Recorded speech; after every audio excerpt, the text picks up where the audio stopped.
The Financial Survival Network, helping you survive and thrive in the new economy. Go to CarrieLutz.com and sign up for 30 free micro trainings on financial survival. 1490 WGCH. This is Carrie Lutz, and you're listening to the Financial Survival Network, which is brought to you by Miles Franklin. They've been in business selling gold and silver for over 20 years, and I'm a customer because when you buy, they ship. For more information, find them on the web at milesfranklin.com or give them a call at 800-822-8080 and get a free quote.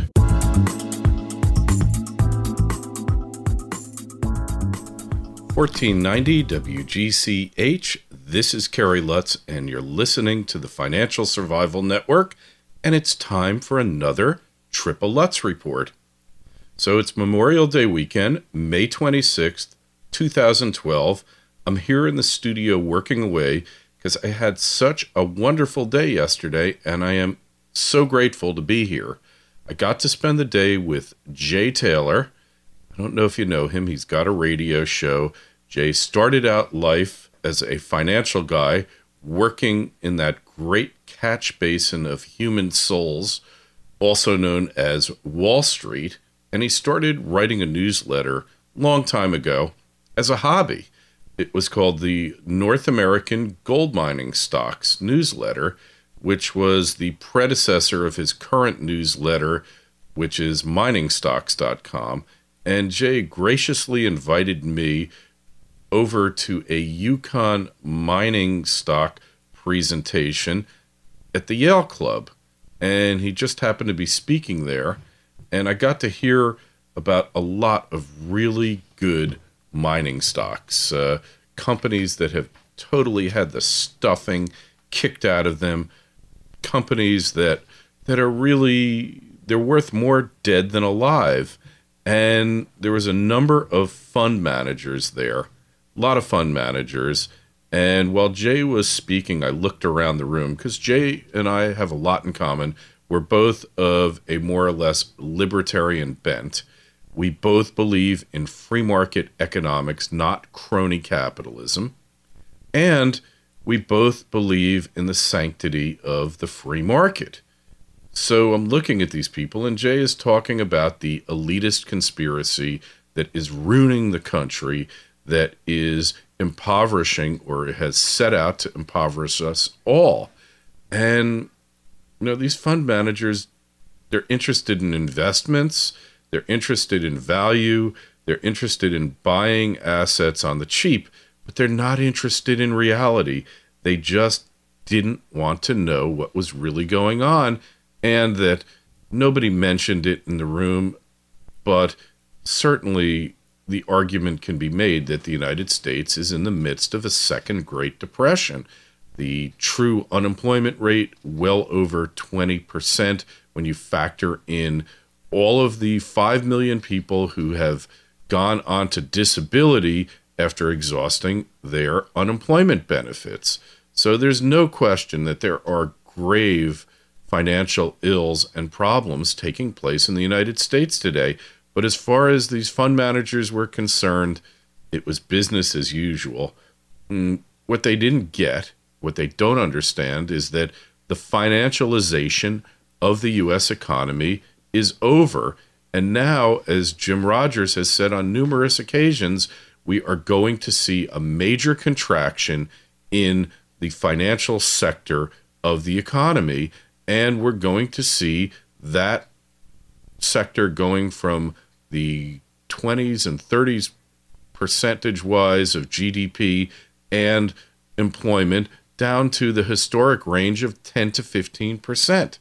Another guy who presented at this gathering, at this meeting, was Dr. Michael Berry, who's going to be on the show with us. He's a PhD, studied the world economy, study the history. He believes that China is slowing down. He was just using stated GDP numbers and stated inflation numbers when I asked him, what about the fact that I put a non-inflationary $84 tank of gas in my car? How can they say there's no inflation. And he said, well, as long as you don't use energy and you don't eat, then you're not experiencing inflation. So this mythical person who probably is on a major fast, a lifelong fast, or is just drinking shakes or something, and walks from place to place, never takes an airplane because you see the high energy cost in the price of air travel, this guy isn't experiencing inflation.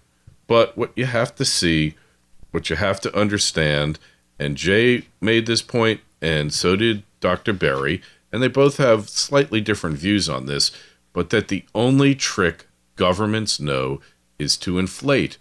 No central bank out there is willing to stop inflating and to watch an economic collapse occur when the currency unit collapses. Because what happened in the Great Depression, what many people aren't aware of, is it was bad. The stock market got killed, but it didn't get really bad until there was a major run on the banks and a crash. And there was a Bank of the United States in New York City. The Federal Reserve, for whatever reason, some people claim it was anti-Semitism, but they refused to assist the Bank of the United States with the bank run, and that bank wound up closing, undermined faith in the entire system. We had runs all over the place, banks shut down, bank holiday, first thing that FDR proclaimed when he got into office, a bank holiday, meaning that the holiday is kind of for the banks, not for you.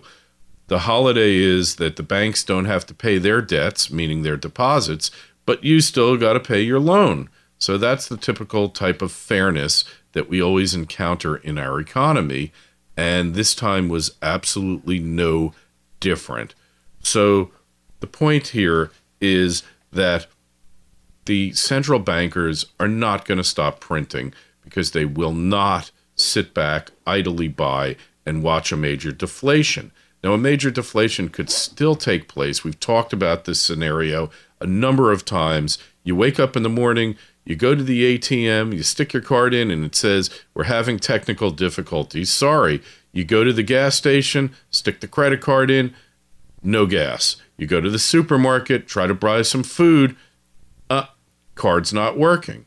This is a reality, and this would be a form of deflation where credit is cut off and access to funds, the funds disappear because the largest banks in the world blow up because of derivatives, because of bank runs, various things.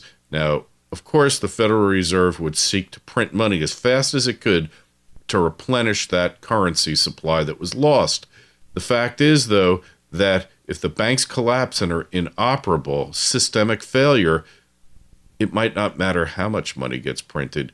You won't be able to get it into the hands of the people, and the money supply takes a dramatic hit, somewhere 50, 60% overnight, and then all of a sudden, the dollar's worth more. Gold and silver, their real value, their real purchasing power goes way up.